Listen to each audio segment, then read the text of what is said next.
هو الذي جعل الشمس ضياء والقمر نورا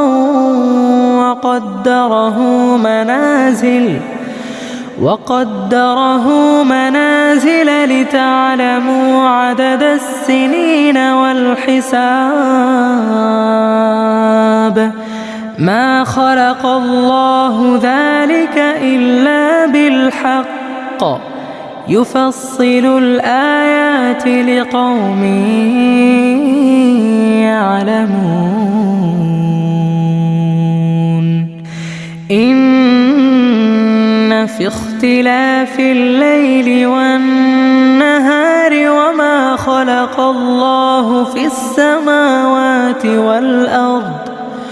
وما خلق الله في السماوات والأرض لآيات لقوم